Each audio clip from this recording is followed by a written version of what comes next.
So Don, what was the reasoning behind making the yoga outfit, and why do you feel so passionately about advocating against polyester and nylon and these synthetic materials? Yeah, I mean, so I designed the yoga athletic outfit that's not out of polyester. And the reason I'm advocating so strongly against polyester and nylon, because it's literally plastic. I keep talking about this, I keep saying it, but I feel like people don't totally understand when I say that polyester nylon fabric, all the yoga athletic outfits for women, even for men, are all made of plastic, pure plastic, polyethylene terephthalate, the same plastic that they use for all different sorts of things in life, the same plastic that they tell you how harmful it is, and be careful about your exposure to it.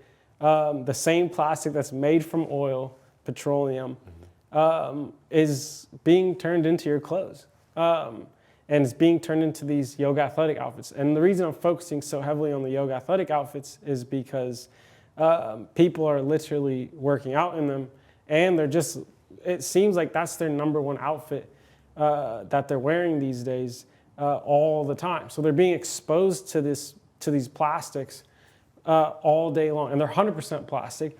And the thing with these polyester and nylon plastic outfits is that they treat them with tons of chemicals. The few that I always talk about is the phthalates, which is known to be a plasticizer, gives it some flexibility and whatnot.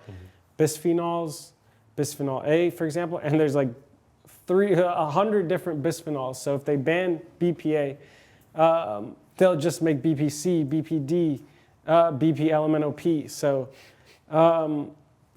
and the PFAS, polyfluoroalkyl substances, the PFAS, as they call it, forever chemicals, are also found on these plastic outfits. And what are the effects of that? So the forever chemicals, what does that do to the body?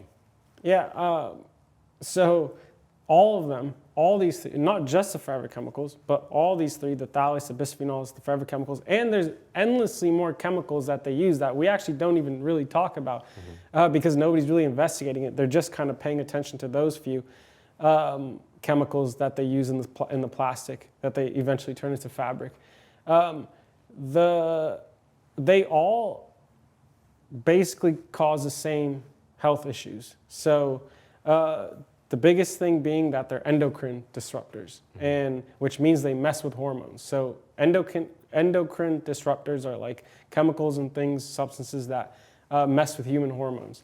And your hormones regulate your entire body's functions. So you're basically messing with your entire body's regulatory system, which can cause disease, which can cause the C word, which can mess with your metabolism, cause you to fluctuate weight.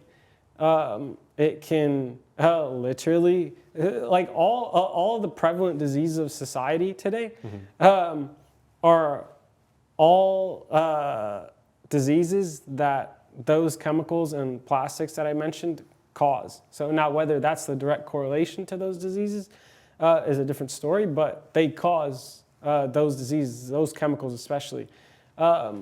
I think it's fair to say if you're wearing them on your body 24/7 and that's what they cause, and you somehow acquire one of those diseases or such, that it's safe to say that it's probably where it comes from. It's a strong likelihood because, so here again, yeah, you're wearing them all day, you're sweating in them. So the biggest thing with these polyester and nylon yoga athletic outfits, polyester and nylon clothing, but especially the athletic outfits, especially for women, they're tight on their skin, okay?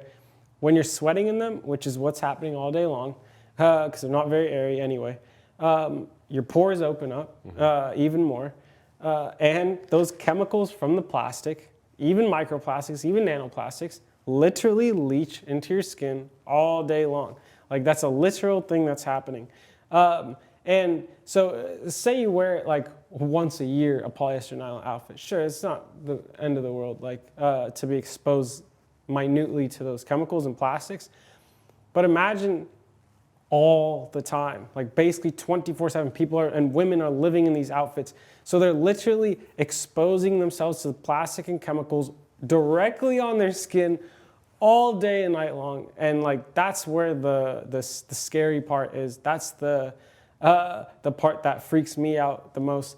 That's the part that made me come up and start the lineup of a new type of yoga athletic outfit of the future. Also, and do you think it's safe to say that it's like not too late? You know, if you start changing your ways now, start wearing like more natural, healthier materials for your body, that your body will, you know, fight off whatever it's been exposed to for so long. Like it's not like it's irreversible, the damages that are done. Exactly. I mean, that's a great point because your body can heal. Like that's the great part about it. If you cut off the exposure, especially completely, if you're able to, you stop wearing those outfits, your body can reset. Your hormones can eventually reset. Hopefully, there hasn't been permanent damage done. Yeah. But generally, you can reverse course. And the thing too, with these outfits, and let's say they are messing with your. Let's say I don't know how quickly your body can start to really go out of whack from these chemicals and plastic outfits. But there's a good reason to say that it could be messing with your hormones very quickly, like after you start wearing them constantly. And if that's happening, it can, endocrine disruptors literally mess with brain function. Your hormones affect brain function too. So this is a bit out there, but it could literally be messing with the way that you think and see things, your mood also. And it's just so mind-blowing to me because the information is all out there. The science is all out there. It's very well documented about the fact of these plastics, polyester nylon, and these outfits. And there's no reason to deny it. It's so undeniable, and it's such an easy solution to create. Just stop wearing them.